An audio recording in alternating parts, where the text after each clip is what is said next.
It is my privilege now to enclose part 21. In paragraph 7 you'll find that one of the secrets of success, one of the methods of organizing victory, one of the accomplishments of the master mind is to think big thoughts.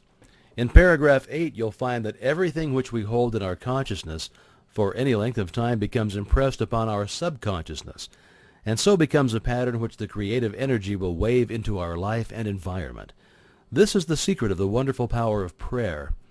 We know that the universe is governed by law, that for every effect there must be a cause, and that the same cause, under the same conditions, will invariably produce the same effect. Consequently, if prayer has ever been answered, it will always be answered, if the proper conditions are complied with. This must necessarily be true, otherwise the universe would be a chaos instead of a cosmos. The answer to prayer is therefore subject to law, and this law is definite, exact, and scientific, just as are the laws governing gravitation and electricity. An understanding of this law takes the foundation of Christianity out of the realm of superstition and credulity and places it upon the firm rock of scientific understanding. But unfortunately there are comparatively few persons who know how to pray. They understand that there are laws governing electricity, mathematics, and chemistry, but for some inexplicable reason it never seems to occur to them that there also are spiritual laws, and that these laws are also definite, scientific, exact, and they operate with immutable precision. So here's part 21. The real secret of power is consciousness of power. The universal mind is unconditional. Therefore, the more conscious we become of our unity with this mind, the less conscious we shall become of conditions and limitations, and as we become emancipated or freed from conditions, we come into a realization of the unconditional, that we have become free. As soon as we become conscious of the inexhaustible power in the world within, we begin to draw on this power and apply and develop the greater possibilities which this discernment has realized, because whatever we become conscious of is invariably manifested in the objective world, is brought forth into tangible expression. This is because the infinite mind, which is the source from which all things proceed, is one and indivisible, and each individual is a channel whereby this energy that is eternal is being manifested. Our ability to think is our ability to act upon this universal substance, and what we think is what is created or produced in the objective world. The result of this discovery is nothing less than marvelous, and it means that mind is extraordinary in quality, limitless in quantity, and it contains possibilities without number. To become conscious of this power is to become a live wire.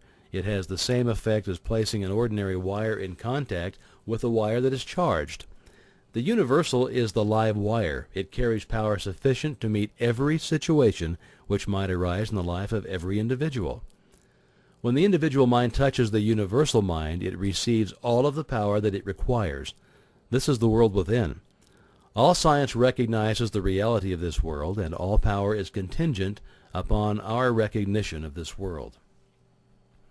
The ability to eliminate imperfect conditions depends upon mental action, and mental action depends upon consciousness of power. Therefore, the more conscious we become of our unity with the source of all power, the greater will be our power to control and master every condition. Large ideas have a tendency to eliminate all smaller ideas, so that it is well to hold ideas large enough to counteract and destroy all small or undesirable tendencies. This will remove innumerable petty and annoying obstacles from your path. You also become conscious of a larger world of thought, thereby increasing your mental capacity as well as placing yourself in position to accomplish something of value. This is one of the secrets of success, one of the methods of organizing victory, one of the accomplishments of the master mind. He thinks big thoughts. The creative energies of mind find no more difficulty in handling large situations than in handling small ones. Mind is just as much present in the infinitely large as in the infinitely small. When we realize these facts concerning mind, we understand how we may bring ourselves any condition by creating the corresponding conditions in our consciousness, because everything which is held for any length of time in the consciousness eventually becomes impressed upon the subconscious, and thus becomes a pattern which the creative energy will wave into the life and environment of the individual. In this way, conditions are produced, and we find that our lives are simply the reflection of our own predominant thoughts, our mental attitude. We see then that the science of correct thinking is the one science, that it includes all other sciences. From this science we learn that every thought creates an impression on the brain, that these impressions create mental tendencies, and these tendencies create character, ability, and purpose, and that the combined action of character, ability, and purpose determines the experiences with which we shall meet in life. These experiences come to us through the law of attraction. Through the action of this law, we meet in the world without the experiences which corresponds to our world within. The predominant thought or the mental attitude is the magnet, and the law is that like attracts like. Consequently, the mental attitude will invariably attract such conditions as corresponds to its very nature. This mental attitude is our personality and is composed of the thoughts which we have been creating in our own mind. Therefore, if we wish a change in conditions, all that is necessary is to change our thought. This will in turn change our mental attitude, which will in turn change our personality, which will in turn change the persons, things, and conditions, or the experiences with which we meet in life.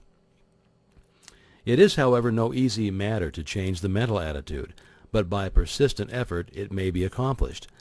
The mental attitude is patterned after the mental pictures which have been photographed on the brain.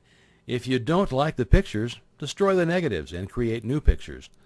This is the art of visualization. Now, as soon as you've done this, you'll begin to attract new things, and the new things will correspond to the new pictures. To do this, impress on the mind a perfect picture of the desire which you wish to have objectified, and continue to hold the picture in mind until results are obtained. If the desire is one which requires determination, ability, talent, courage, power, or any other spiritual power, these are necessary essentials for your picture. Build them in. They are the vital part of the picture. They're the feeling which combines with thought and creates the irresistible magnetic power which draws the things you require to you. They give your picture life, and life means growth, and as soon as it belongs to grow, the result is practically assured. Do not hesitate to aspire to the highest possible attainments in anything you may undertake, for the mind forces are ever ready to lend themselves to a purposeful will in the effort to crystallize its highest aspirations into acts, accomplishments, and events. An illustration of how these mind forces operate is suggested by the method in which all of our habits are formed. We do a thing, then do it again and again and again, until it becomes easy and perhaps almost automatic. And the same rule applies in breaking any and all bad habits. We stop doing something and then avoid it again and again and again until we're free from it entirely. And if we fail now and then, we should by no means lose hope, for the law is absolute and invincible, and it gives us credit for every effort and every success, even though our efforts and successes are perhaps intermittent. There is no limit to what this law can do for you. Dare to believe in your own idea. Remember that nature is plastic to the ideal. Think of the ideal as an already accomplished fact. The real battle of life is one of ideas. It's being fought out by the few against the many. On the one side is the constructive and creative thought.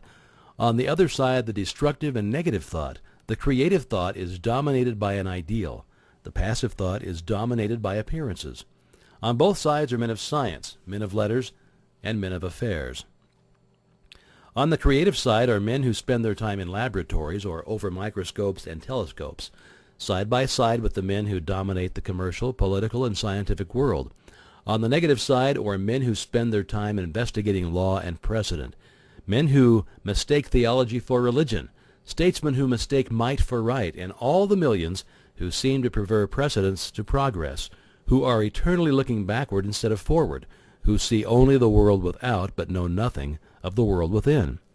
In the last analysis, there are but these two classes. All men will have to take their place on one side or the other.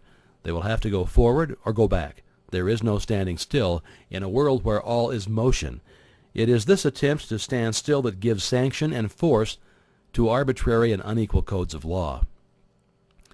That we are in a period of transition is evidenced by the unrest which is everywhere apparent.